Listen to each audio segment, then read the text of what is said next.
It is the morning of September 11th, 2001. President George W. Bush is at an elementary school in Florida. While preparing for an event there, he's informed that a plane has crashed into one of the Twin Towers. Not much is known at this point, so it is considered a possible accident, and Bush goes on with his schedule. But while reading a book with second graders in a classroom, the White House Chief of Staff, Andrew Card, goes up to the president and whispers in his ear. A second plane hit the second tower. America is under attack. September 11th becomes one of the most devastating days in American history, and to this day still is the single deadliest terrorist attack ever recorded. And America could not let this stand. And the people who knocked these buildings down will hear all of us soon.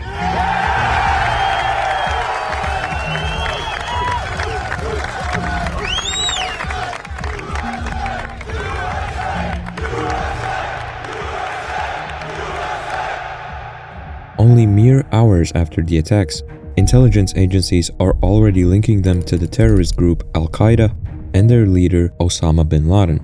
They already know that Al-Qaeda is working from Afghanistan with the help of the ruling Taliban government. But if that's true, then how the hell did an attack by terrorists in Afghanistan lead to the invasion of Iraq? This is the story of how America got tricked into a devastating 8-year-long war, and how all of it was ultimately based on a lie.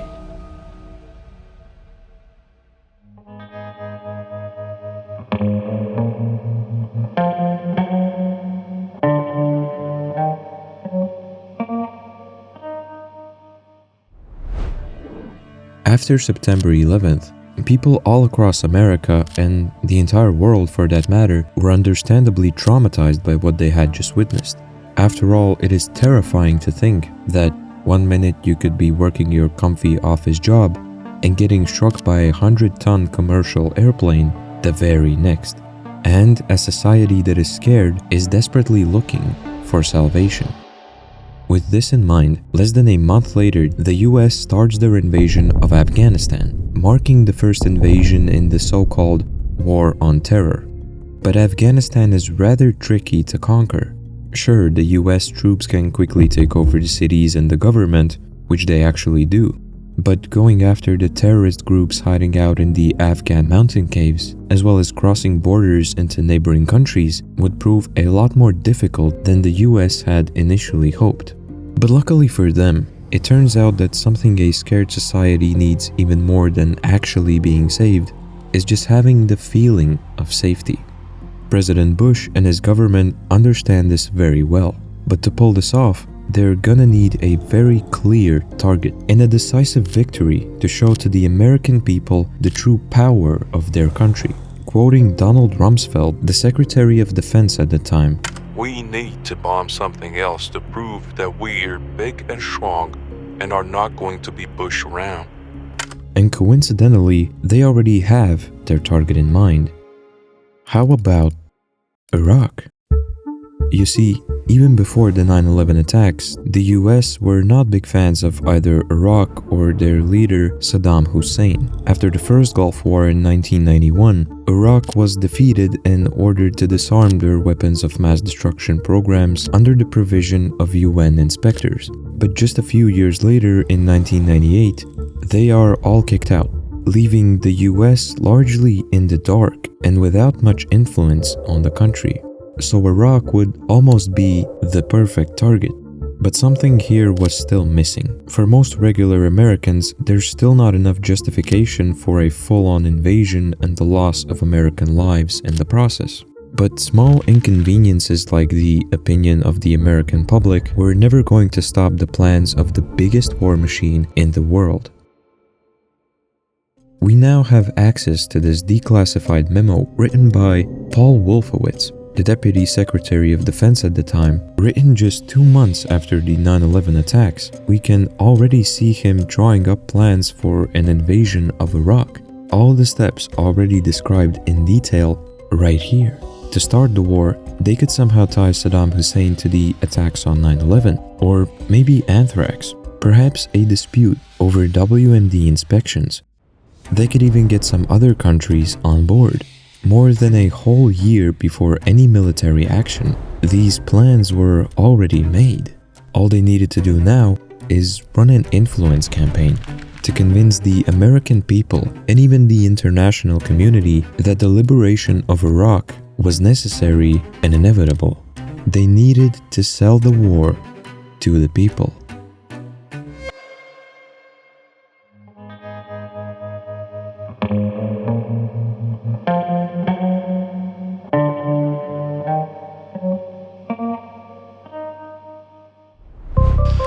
Simply stated, there is no doubt that Saddam Hussein now has weapons of mass destruction. There is no doubt that he is amassing them to use against our friends, against our allies, and against us. The first order of business for this influence campaign was essentially pointing the finger at Saddam Hussein and Iraq, because it was presented to the American people as a 100% certainty that Iraq was involved with Al-Qaeda terrorists. We've learned that Iraq has trained Al-Qaeda members in bomb making and poisons and deadly gases. That they were working on producing WMDs. We know they have weapons of mass destruction. We know they have active programs. There isn't any debate about it. And that they were planning on using them to attack the US and its allies. Iraq continues to flaunt its hostility toward America and to support terror. They could attack our allies or attempt to blackmail the United States. In any of these cases, the price of indifference would be catastrophic. And unsurprisingly, a lot of people listened to what they were told. Because in October of 2002, polls showed that around 50 to 60% of Americans were in favor of an invasion. And of course they were, because when the president of the country is saying that over here is the main threat that's trying to produce another 9/11 style attack, the people are going to listen. But the fact of the matter was, all of these statements made to convince the American public were lies. The US officials had made the decision long ago, and were now just fixing specific evidence that would fit their story. The accusations of Iraq harboring terrorists were based purely on hearsay from an interrogation which they themselves deemed to likely be false information. And regarding the WMDs, they still had not found any locations where Iraq might be working on these weapons, and even the assumption of their existence at all was based on speculation rather than any solid and verified evidence. For more than a year, they were selling this war with full conviction. We cannot wait for the final proof, the smoking gun, that could come in the form of a mushroom cloud.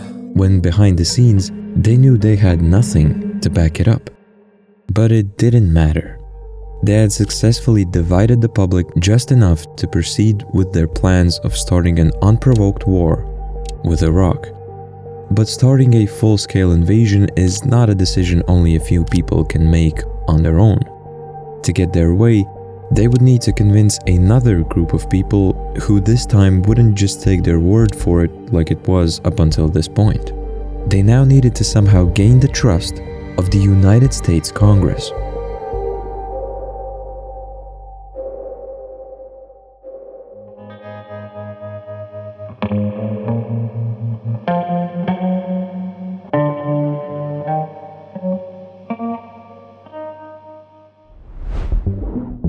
After months and months of speeches and claims about Iraq harboring terrorists and working on WMDs, on September 19, 2002, President Bush formally requests an approval from Congress to let him use military force against Iraq.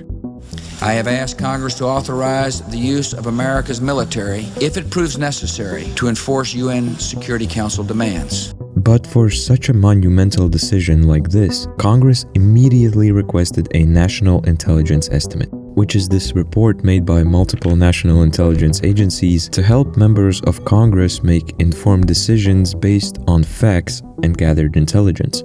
And this was a very big problem for Bush and his allies.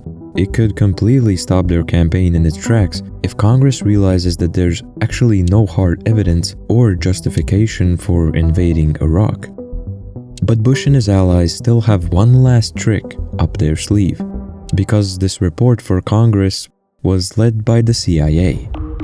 And for decades now, the CIA has been operating almost as a completely independent entity, with its own rules and, more importantly, its own interests, which this time just so happened to align with the interests of President Bush, because less than a month later, the report was ready. And once again, it was telling the same story the officials had decided on months in advance. It claimed that Iraq was actually making more WMDs, that they had revived their nuclear and chemical weapons programs, and that they will probably have a nuclear weapon during this decade. They had produced a report that made some very big claims when they had next to nothing concrete to actually prove it. But once again, it didn't matter. Because here were all of these national intelligence agencies saying that yes, Iraq has all of these WMDs and that they are certainly looking to get more.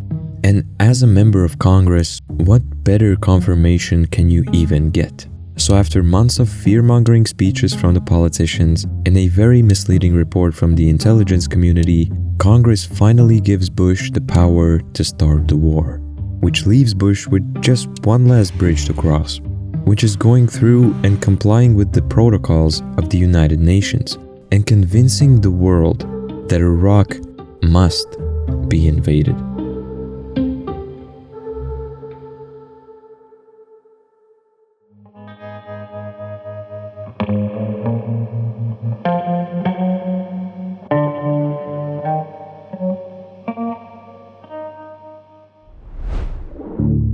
As a response to the growing tension between the United States and Iraq, on the 8th of November 2002, the UN Security Council unanimously comes out with their Resolution 1441. What this resolution meant was that they were going to offer Iraq and Saddam Hussein one last chance to comply with weapons inspections and prove to the world that they're not a threat and that they are not working on any weapons of mass destruction.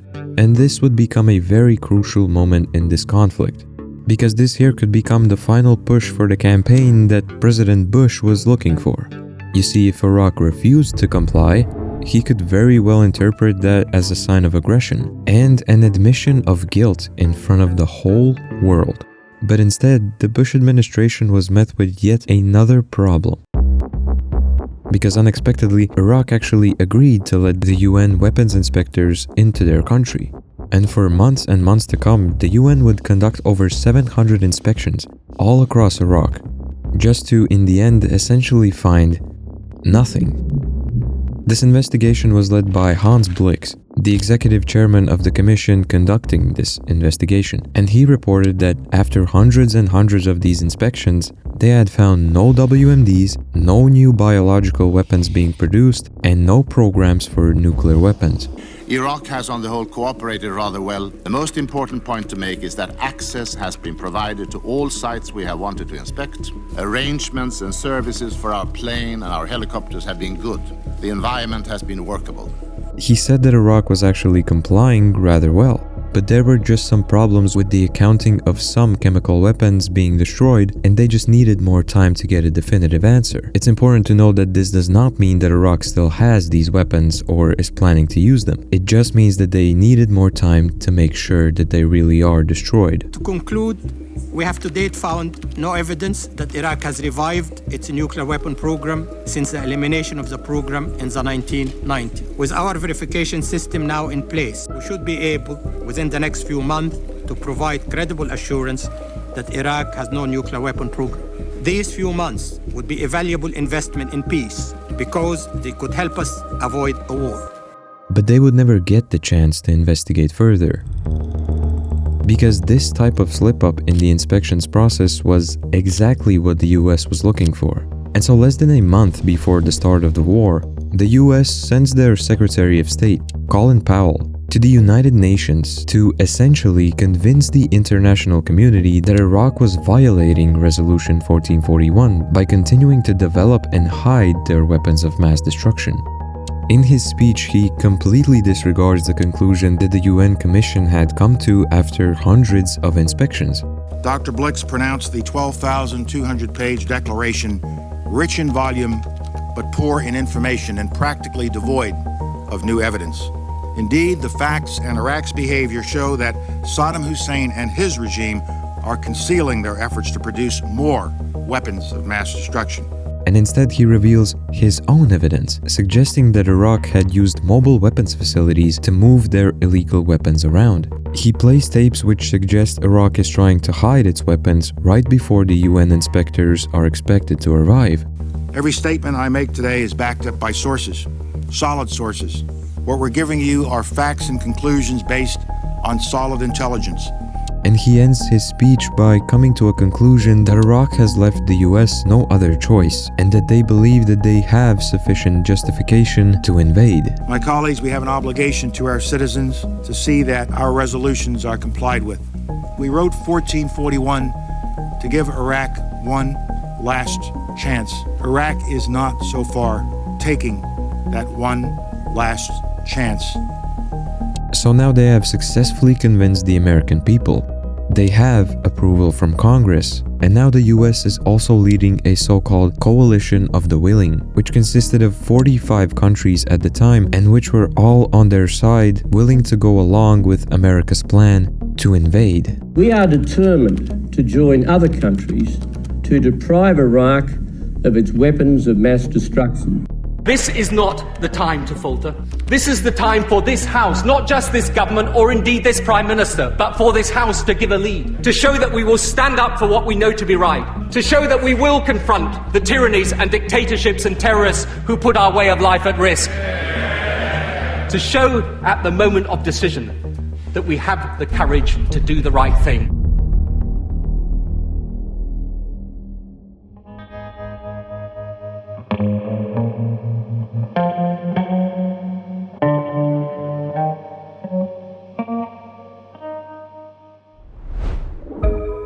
So it is now just weeks before the start of the war, and the Bush administration finally decides to leave the United Nations behind. They say it's because there's just no more time left, but we know that in reality, this was them reaching the finish line of the plans they had made almost 2 years prior.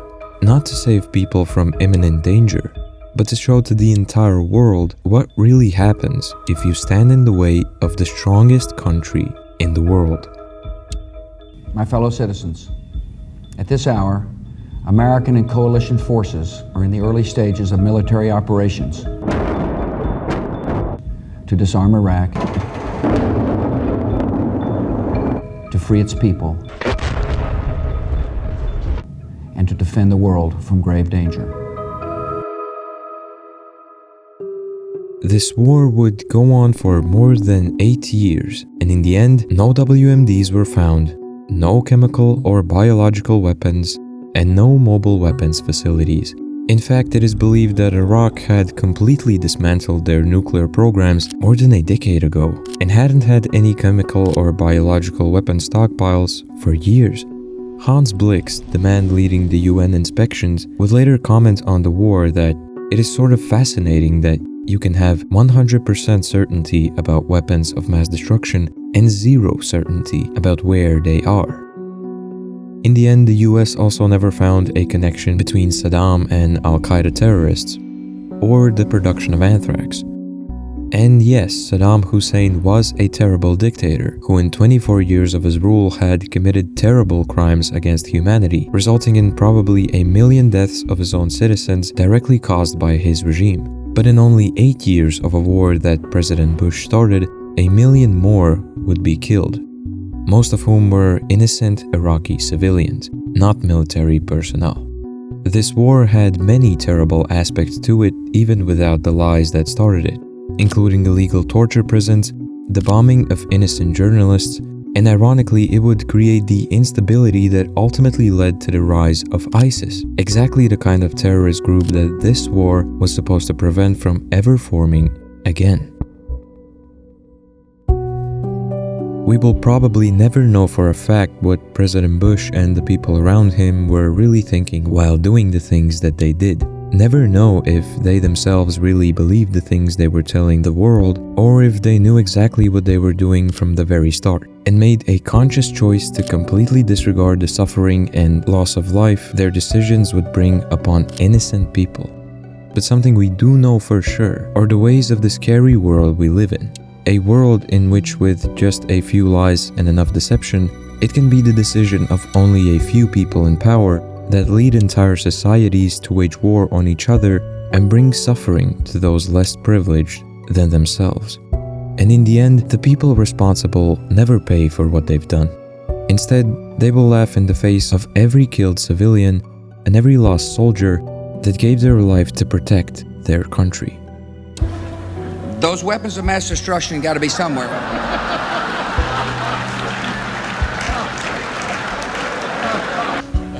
Nope, no weapons over there.